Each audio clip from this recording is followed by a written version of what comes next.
안녕하십니까. 이번에는 세 번째 강의 물질적 풍요와 행복의 상관관계에 대해서 진행하도록 하겠습니다. 요즘 코로나 때문에 생활 패턴이 많이 바뀌고 사람 관계에서도 많이 신경 써야 하는 단기라 많이 힘드실 거라 생각합니다. 이럴 때일수록 조급한 마음을 조금 내려놓고 조금 느리게 간다고 생각하면 어떨까 하는 생각입니다. 코로나로 인해서 경제적인 타격이 커 힘들다는 생각밖에 안 들고 행복보다는 불행하다는 생각이 더 많이 드는 때라 생각을 합니다. 그런 마음들을 오늘 이번 세 번째 물질적 풍요와 행복의 상관관계에서 좀 정리되는 시간이 됐으면 합니다. 당신에게 참된 행복을 느끼게 하는 것은 과연 무엇인가? 화려한 도시의 삶인가? 아니면 높은 연봉 혹은 현재의 상황에 만족하며 하루하루 충실하게 살아가는 것을 행복이라 생각하는가? 샤르는 이렇게 말했다. 마음이 다른 곳에 가 있는 성직자보다는 일에서 진정한 의미와 행복을 찾고 바른 동기를 가진 사업가가 훨씬 더 경건하고 성스럽다. 돈이 많든 적든 돈을 어떻게 보든 간에 그것을 위해 노력하는 과정에서 진실한 기쁨과 만족을 얻고 있다면 당신은 이미 행복한 사람이다.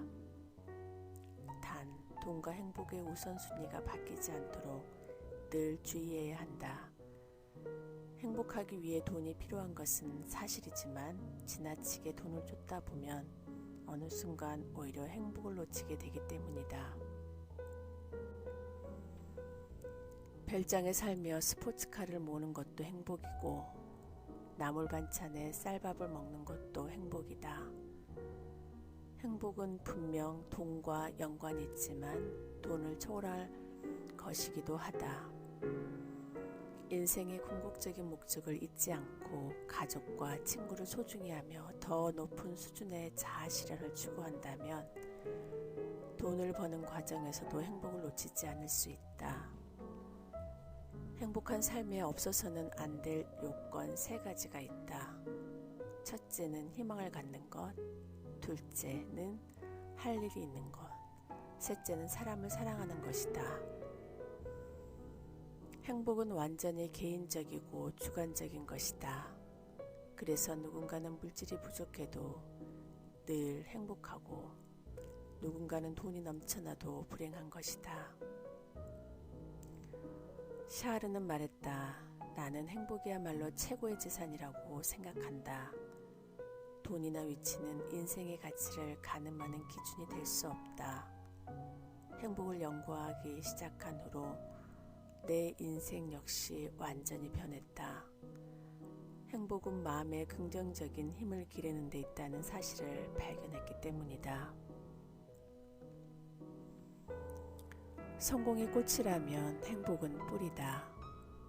행복한 사람이 성공하면 그의 인생은 꽃처럼 활짝 피어나 주변의 향기를 흩뿌린다. 그러나 행복이라는 뿌리가 없는 성공은 아무리 대단한 것이라도 허무함과 외로움에서 자유로울 수 없다. 일적으로는 성공했어도 인생에서는 실패한 사람이 되는 셈이다. 성공은 윤택한 삶을 보장하며 수많은 꿈을 이룰 경제적 보상을 가져다 준다. 성공하면 멋진 집, 좋은 차, 화려한 명품을 손에 넣을 수 있고 남들이 부러워하는 멋진 삶을 살 수도 있다. 하지만 이 모든 것이 진정으로 의미를 가지려면 반드시 행복이 뿌리가 되어야 한다. 행복은 일종의 마음가짐이다. 한치 앞도 알 수 없는 인생길을 걸으며 마음을 단련해 가다 보면 행복을 추구하는 것 자체가 행복임을 깨닫게 된다. 성공은 삶의 경유지일 뿐 행복이야말로 진정한 목적지다. 샤르는 다음처럼 정의했다. 행복은 인생의 가치를 가늠하는 유일한 잣대다. 진정한 행복을 누리는 사람은 남에게 자신의 성공을 자랑하거나 그것을 무기 삼아 휘두르지 않는다. 행복하다는 것 자체가 비할 데 없이 소중한 재산임을 잘 알고 있기 때문이다. 요즘처럼 물질이 우상이 된 시대, 무력이 당연하게 받아들여지는 사회에서는 깨끗하고 고고한 마음을 지키기가 거의 불가능하다. 그래서 처음에 순수했던 사람도 결국에는 탐심과 허영심에 물들어 버리고 만다. 이런 세계에서는 그 누구도 진정한 만족과 기쁨을 얻지 못한다. 있는 것보다 없는 것, 넘치는 것보다 부족한 것에 초점이 맞춰질 수밖에 없기 때문이다. 그래서 우리는 늘 괴로워하며 고민한다. 왜 나는 저 사람만큼 높은 지위와 풍족한 경제력을 갖지 못했는가? 왜 나는 행복하지 않는가? 하지만 아무리 고민한들 고통은 조금 더 덜어지지 않는다. 사실 해답은 그리 먼 곳에 있지 않다. 정신없이 돌아가는 생각을 멈추고 잠시 다른 각도에서 바라보기만 해도 금세 깨달을 수 있다. 진심으로 행복한 사람은 명예나 이익, 물질에 절대 목숨 걸지 않는다는 사실을 말이다. 화려한 왕궁에 사는 왕자가 길바닥에서 찬 이슬을 맞는 거지보다 행복하다고 장담할 수는 없다. 재물을 쌓아놓고 사는 부자가 하루하루 소박하게 살아가는 보통 사람보다 반드시 더 행복한 것도 아니다. 종기와 비천, 부유와 가난은 저울에 추일 뿐 행복을 가늠하는 저울 자체는 아니라는 사실을 기억하자. 스페인의 위대한 소설가이자 정치가인 이바네스의 말이다. 나는 행복한 사람이 될 권리가 있다. 행복이 있는 곳이라면 어디든 찾아가리라.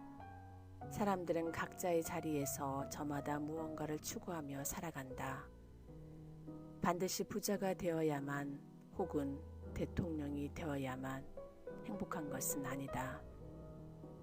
자신에게 맞는 삶을 선택하고 자신이 원하는 대로 사는 것이야말로 진정한 행복이다.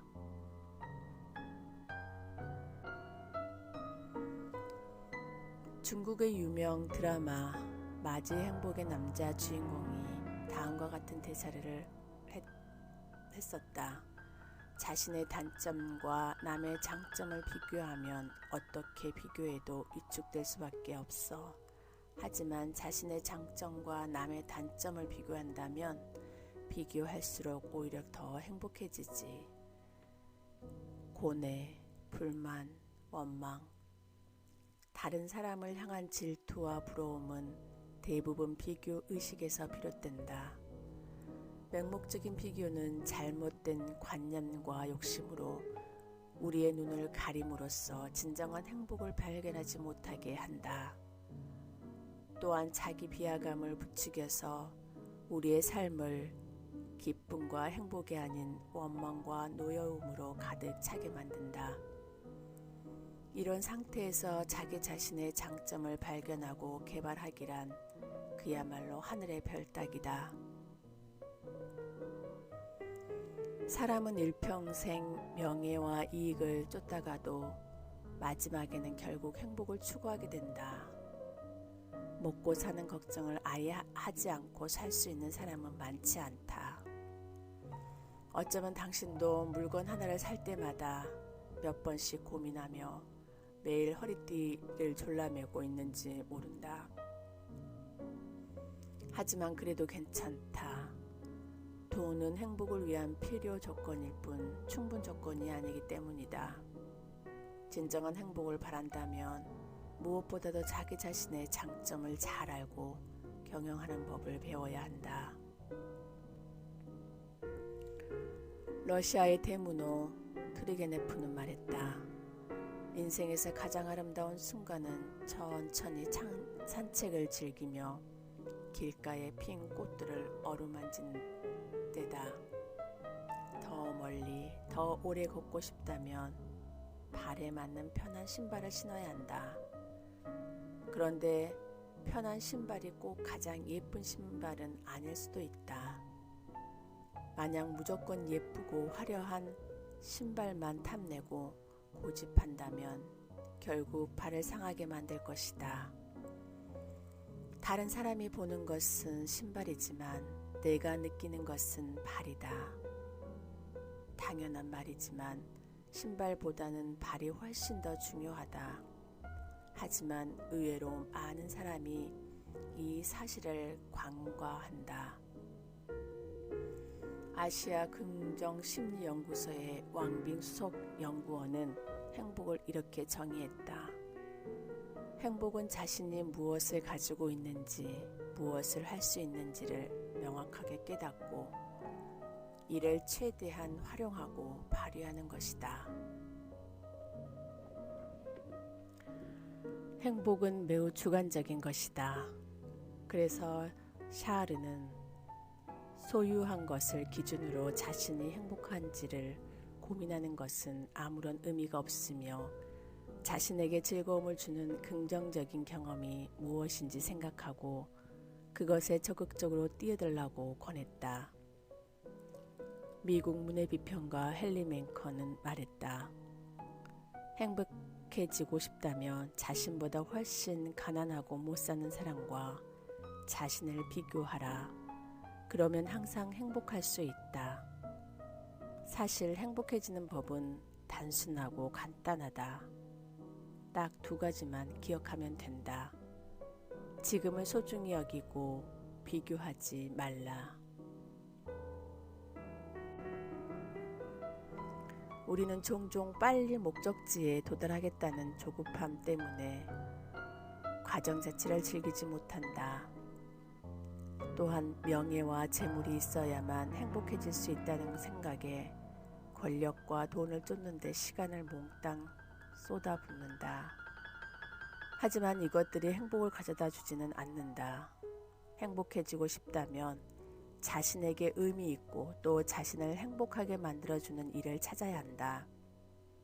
또한 스스로 가치 있고 중요하다고 생각하는 목표를 추구하는 동시에 그 과정을 즐기고 누리는 법도 배워야 한다.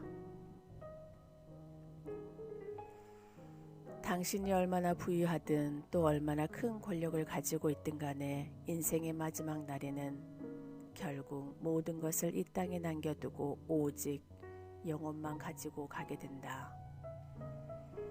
그래서 처음 세상에 왔을 때보다 훨씬 고귀하고 아름다운 영혼을 가지고 떠날 수 있도록 인생은 물질의 향연이 벌어지는 곳이 아니라 영혼을 수련하는 곳이어야 한다. 이나모리 가즈오 일본 항공 인터내셔널 회장의 말이다.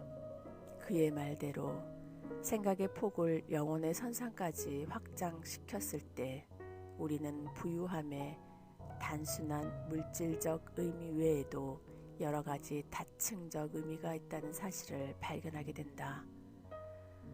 고대 로마 격언 중 이런 말이 있다. 재물은 소금물 같아서 마시면 마실수록 더욱 목마르다. 자족할 줄 아는 사람은 영원히 빈곤하지 않지만 자족할 줄 모르는 사람은 영원히 부유하지 못한다.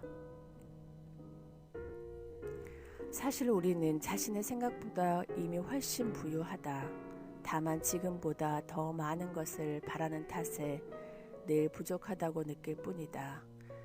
욕심은 저주와 같아서 우리를 한순간도 쉬지 못하게 하고 더 많은 것을 쫓아 뛰게 만든다. 아파트 몇 채나 가지고 있어도 잘 때 필요한 것은 방 한 칸 뿐이다. 창고에 식량이 가득해도 하루에 먹는 것은 단 3끼뿐이다. 역사 속의 왕들은 천하를 호령하는 자리에 앉아 만민이 우러름을 받으며 산의 진미를 먹고 비났단 옷을 입었다. 하지만 과연 그들을 진정으로 부유했다고 할 수 있을까? 그들 중 형제와 진심 어린 우애를 나누고 배필과 진정한 사랑을 나눈 이는 과연 얼마나 될까? 부와 명예, 모든 것을 가졌어도 진실한 우애와 사랑을 갖지 못한다면 결국은 빈털털이나 다름없다. 어느 부자가 임종 직전에 이런 말을 남겼다.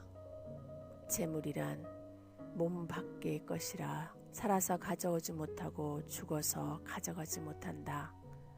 그러니 내 한 몸 편하고 마음이 안정되는 것만큼 귀한 일이 또 어디 있으랴.